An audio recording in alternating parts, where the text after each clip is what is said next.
La réaction de Wittig. Réaction de Wittig. C'est une réaction de préparation des alcènes en utilisant un illure de phosphore. Et pour la synthèse de l'illure de phosphore, on a besoin d'un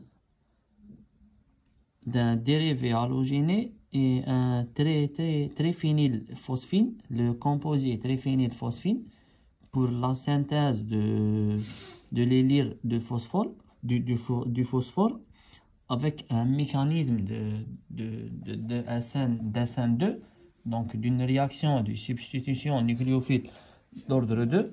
On prépare l'élure de phosphore, puis l'élure de phosphore elle va réagir avec un composé carbonylé pour donner à la fin un oxyde de triphosphine, un oxyde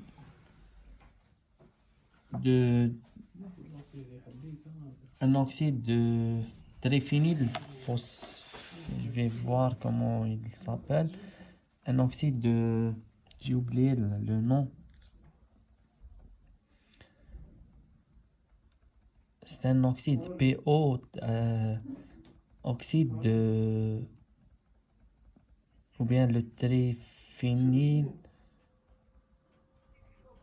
Je vais voir, je vais chercher le nom.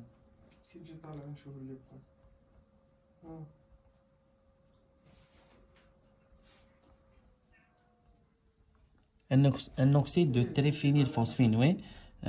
Pour préparer un oxyde de triphénylphosphine et l'alcène, bien sûr. Donc, commençons par la première étape, ou bien je vais faire le mécanisme étape par étape, puis je vais donner la réaction sans faire le mécanisme. Donc, la première étape, c'est la préparation de l'élure de phosphore à partir d'un dérivé halogéné, donc un halogène ou alcane et le composé triphénylphosphine. Donc, un composé carbonylé, plutôt un halogène ou alcane, c'est H2X, plus ce composé, le triphénylphosphine, avec un mécanisme d'SN2, une attaque nucléophile du côté opposé de départ de nucléofuge de X-. Donc, on obtient RCH2 et P+, et c'est P+, et c'est les trois groupements finis avec le départ de Br-. Br-, elle va arracher l'hydrogène ici, cet hydrogène. Donc, on va former RCH-, P+, et les trois groupements finis. Cette formule, elle est en équilibre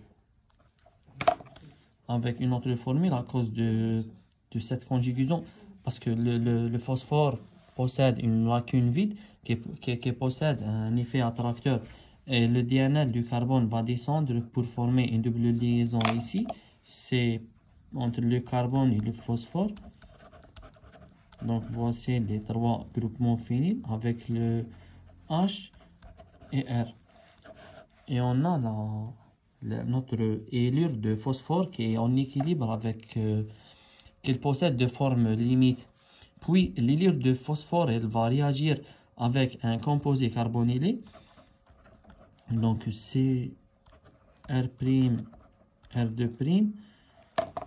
Donc on a ici le carbanion qui va jouer le rôle d'un nucléophile.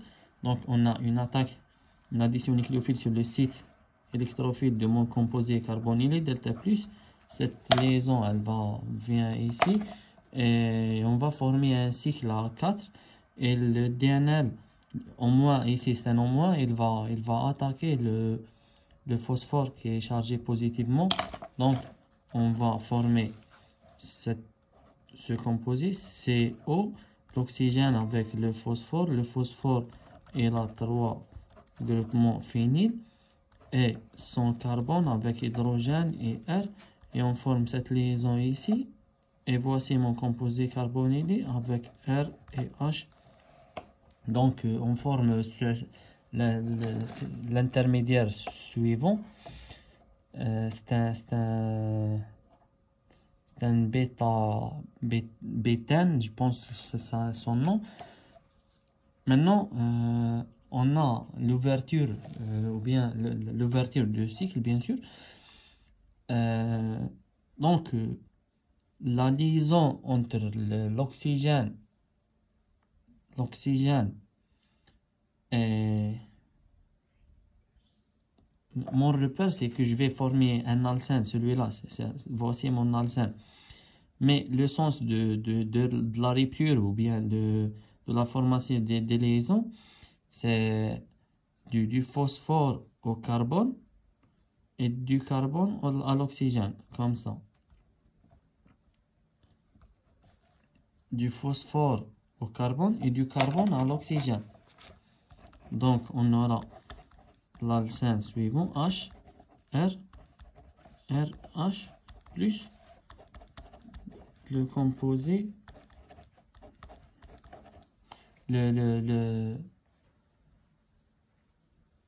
celui-là, c'est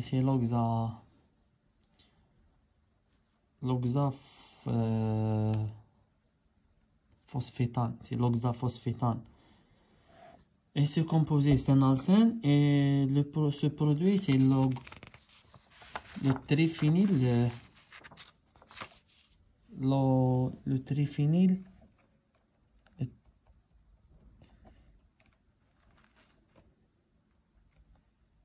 le nom, j'ai oublié une autre fois son nom.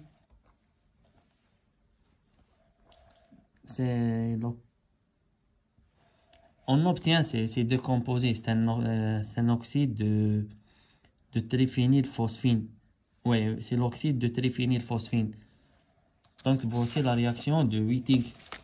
C'est une réaction connue dans la synthèse organique. Donc elle se déroule dans 3 étapes. La préparation de l'hydrure de phosphore, puis l'hydrure de phosphore avec un composé carbonylé, on forme ce cycle A4, puis l'ouverture du cycle pour former l'alcène et l'oxyde de triphénylphosphine.